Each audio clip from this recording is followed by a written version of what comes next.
1983 में खेले जाने वाले उस विश्व कप के लिए भारतीय टीम जब इंग्लैंड पहुंचती है तो इंग्लैंड की नज़र में भारतीय टीम की स्थिति कुछ ऐसी थी कि टीम इंडिया को रिसीव करने के लिए वहां पर कोई बस भी खड़ी नहीं थी। Where is our team bus? No bus here for Indian team. British media का कोई भी कैमरा टीम इंडिया को कवर करने के लिए मौजूद नहीं था। मतलब साफ था कि टीम इंडिया की हैसियत ना के बराबर समझी जा रही थी। ब्रिटिश मीडिया के अखबार इंडिया को नीचे से दूसरे नंबर की टीम बता रहे थे। इस विश्व कप में कुल 8 टीमें भाग लेने वाली थी, जिसमें 8वें नंबर पर जिम्बाब्वे की टीम को बताया जा रहा था और टीम इंडिया को 7वें नंबर पर स्थान दिया जा रहा था। ब्रिटिश मीडिया के अखबार वेस्ट इंडीज और इंग्लैंड को इस विश्व कप का प्रबल दावेदार मान रहे थे। इस विश्व कप के दावेदारों में भारत का कहीं कोई नामो निशान तक नहीं था। टीम इंडिया को जो एंट्री पास मिला था, उस पास से सभी स्टेडियम में जाने की इजाज़त तो थी, लेकिन लॉर्ड्स के मैदान में जाने की इजाज़त नहीं थी। अंग्रेज लॉर्ड्स के मैदान को क्रिकेट का मक्का मानते हैं और क्रिकेट के उस मक्का में भारत को प्रवेश की इजाज़त नहीं थी। टीम इंडिया को मिले उस पास को लेकर टीम इंडिया के मैनेजर PR मान सिंह जब क्रिकेट बोर्ड ऑफ इंग्लैंड के दफ्तर गए तो वहाँ पर उनसे कहा गया कि आपका कोई मैच लॉर्ड्स में नहीं है, इसलिए आपको लॉर्ड्स में एंट्री नहीं दी गई है। फिर मान सिंह ने कहा, लेकिन इस विश्व कप का फाइनल मैच तो लॉर्ड्स में ही है ना। क्रिकेट बोर्ड ऑफ इंग्लैंड के दफ्तर में बैठे सभी कर्मचारी मान सिंह की इस बात पर हंसने लगे और उन्होंने मान सिंह का मजाक उड़ाते हुए कहा कि अगर टीम इंडिया फाइनल में पहुंचेगी तो हम पास इश्यू कर देंगे। ये सुनकर मान सिंह की आंखें भर आई। क्रिकेट की दुनिया में भारत की इस तौहीन से भारतीय टीम के मैनेजर का दिल तार तार हो रहा था। रूंधे गले और भरी हुई आंखों के साथ मान सिंह जब क्रिकेट बोर्ड ऑफ इंग्लैंड के दफ्तर से वापस लौटे, मगर इज्जत जीतना अभी बाकी है कप्तान। मान सिंह की बातों ने कपिल सर की आंखें नम कर दी थी। टीम इंडिया के तेज गेंदबाज बलविंदर सिंह संधू के पास जूते तक नहीं थे। उन्होंने फटा हुआ जूता पहनकर पूरा विश्व कप खेला था।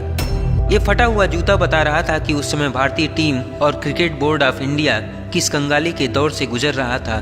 टीम इंडिया के खिलाड़ियों के पास इतने पैसे भी नहीं थे कि वे अपने कपड़े लॉन्ड्री में धुलवा सकें। पूरे विश्व कप के दौरान टीम इंडिया के खिलाड़ियों को अपने कपड़े खुद ही धोने पड़े थे।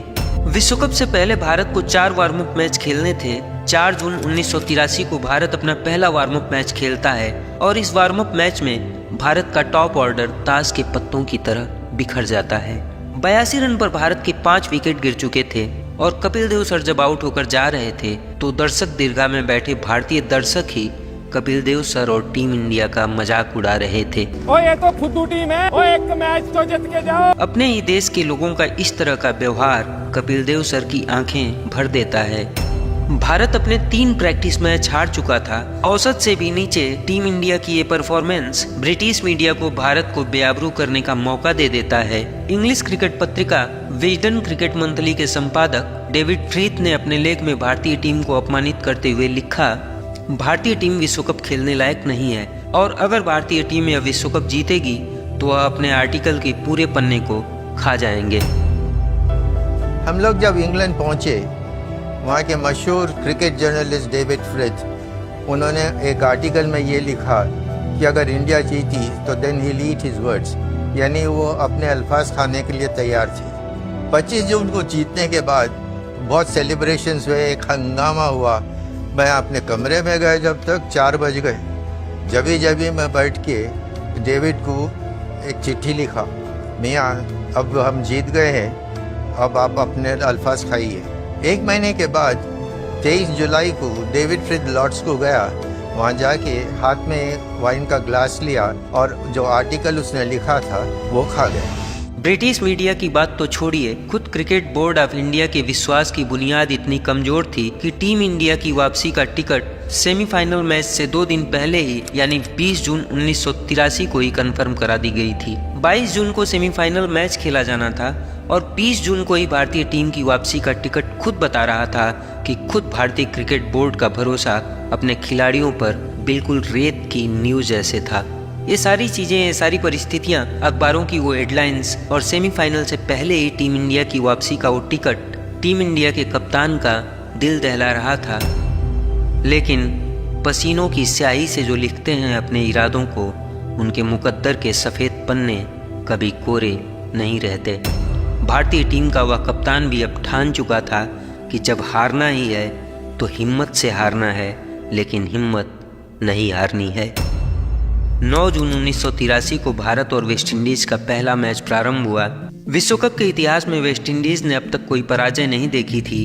वहीं पिछले 2 विश्व कप में भारत ने सिर्फ 1 जीत हासिल किया था, वह भी दुनिया की सबसे कमज़ोर टीम ईस्ट अफ्रीका के खिलाफ, जो इस विश्व कप में भाग लेने के काबिल भी नहीं बची थी। ऐतिहासिक आंकड़े बता रहे थे कि भारत की हार निश्चित है। ओल्ड ट्रैफोर्ड मैनचेस्टर में यह मुकाबला प्रारंभ होता है। वेस्टइंडीज़ ने टॉस जीतकर भारत को बैटिंग करने का न्योता दिया। भारतीय ओपनर कृष्णामाचारी श्रीकांत जब सुनील गावस्कर के साथ भारतीय पारी का प्रारंभ करने गए तो देखा कि वेस्टइंडीज़ के विकेट कीपर जेफ डुजान विकेट के काफ़ी पीछे खड़े थे। तो श्रीकांत सर ने सुनील गावस्कर सर से पूछा, सनी, कीपर इतनी दूर क्यों खड़ा है? सनी सर बिना कुछ बोले मुस्कुराते हुए अपनी स्ट्राइक पर चले गए और माइकल होल्डिंग ने जब पहले ही ओवर की पहली गेंद 150 की रफ्तार से फेंकी और गेंद जब सुनील गावस्कर सर की आंखों के सामने से सटाक से बुलेट की रफ्तार से निकली, तो अब श्रीकांत सर की समझ में आ चुका था कि कीपर इतनी दूर क्यों खड़ा था। गावस्कर सर वेस्टइंडीज़ के गेंदबाजों को पहले खेल चुके थे, लेकिन श्रीकांत सर के लिए इतनी रफ्तार भरी गेंदों का अनुभव यह पहली बार था। Michael holding, Andy Roberts, Malcolm martial यह दुनिया के सबसे खूंखार गेंदबाज हुआ करते थे। इस पहले ही मैच में श्रीकांत सर का साहस माइकल होल्डिंग की रफ्तार के सामने दम तोड़ देता है और श्रीकांत सर सिर्फ 14 रन बनाकर अपना विकेट गंवा देते हैं। इसके बाद सुनील गावस्कर 19 और मोहिंदर अमरनाथ 21 रन बनाकर वेस्टइंडीज़ के गेंदबाजों के सामने घुटने टेक चुके थे। 24 ओवर की समाप्ति पर महज 76 रन के स्कोर पर भारत के 3 विकेट गिर चुके थे, लेकिन भारत की तरफ से अभी तक कोई भी बल्लेबाज एक बाउंड्री तक नहीं मार पाया था। इसके बाद भारत की पारी की कमान यशपाल सर ने संभाली और उन्होंने 89 रन की एक अविस्मरणीय पारी खेल डाली। यशपाल सर की इस जांबाज पारी की बदौलत भारत 60 ओवर में अपने 8 विकेट खोकर 262 रन के एक सम्मानजनक स्कोर तक जा पहुंचा था, लेकिन धुरंधरों से भरी वेस्टइंडीज़ के सामने 262 रनों का यह स्कोर कुछ खास मायने नहीं रखता था। Gordon Greenidge, Desmond Haynes, Viv Richards और क्लाइव लाइट जैसे विस्फोटक बल्लेबाजों से सजी इस टीम के लिए 262 रनों का यह स्कोर ऊंट के मुंह में जीरा के अलावा और कुछ भी नहीं था। लेकिन भारत का वह कप्तान भी अब मैदान में आने से पहले अपने खिलाड़ियों को इतिहास को पलट देने का संविधान पढ़ा रहा था। गार्डन ग्रीनिज और डेसमंड हायन्स वेस्टइंडीज़ की पारी का प्रारंभ करते हैं और भारतीय गेंदबाज एक विकेट के लिए तरस जाते हैं। वेस्टइंडीज़ बिना कोई विकेट खोए 49 रन बना चुका था, लेकिन तभी 14वें ओवर में डेसमंड हायन्स रन आउट हो जाते हैं। भारतीय खिलाड़ी इस रन आउट का जश्न मना ही रहे थे कि मैदान की तरफ तूफान के आने की आहट प्रारंभ हो गई। वेस्टइंडीज़ के दर्शक झूम रहे थे और भारतीय खिलाड़ियों के आंखों के सामने अंधेरा छा रहा था। एक ऐसा तूफान जो किसी भी टीम को अकेले उड़ा ले जाने की क्षमता रखता था। एक ऐसा विस्फोटक बल्लेबाज जिसके सामने दुनिया का हर दिग्गज गेंदबाज पानी मांगता था।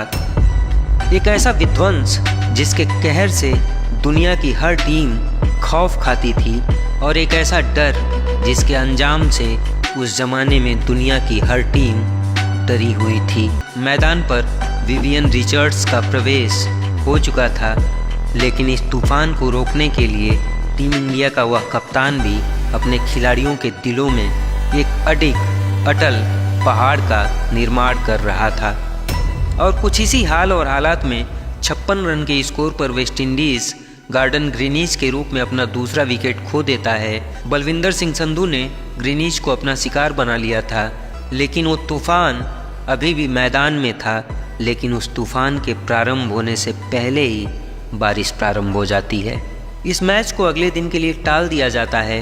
वेस्टइंडीज़ के खाते में थे 67 रन और भारत के हिस्से में आए थे 2 विकेट। अगले दिन जब कपिल सर की नींद खुली तो अखबारों की सुर्खियों में था कि बारिश ने भारत को एक भारी पराजय से कुछ घंटों के लिए बचा लिया।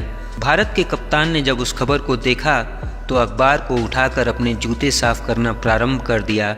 मतलब साफ था, दुनिया कुछ भी कहे, कुछ भी लिखे, लेकिन भारतीय कप्तान के इरादे अडिग और अटल थे।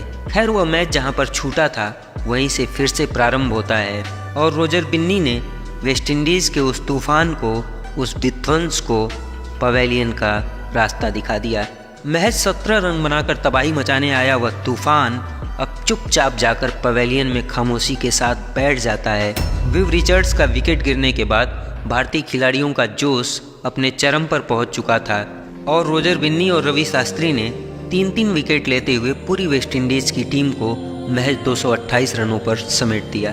भारत ने 34 रनों से वेस्टइंडीज़ के अहंकार को कुचलकर ब्रिटिश मीडिया और वहां के सट्टा बाजार पर कालिख पोतते हुए भारतीय खिलाड़ियों ने पुराने इतिहास के पन्ने को फाड़कर नया इतिहास लिख दिया था।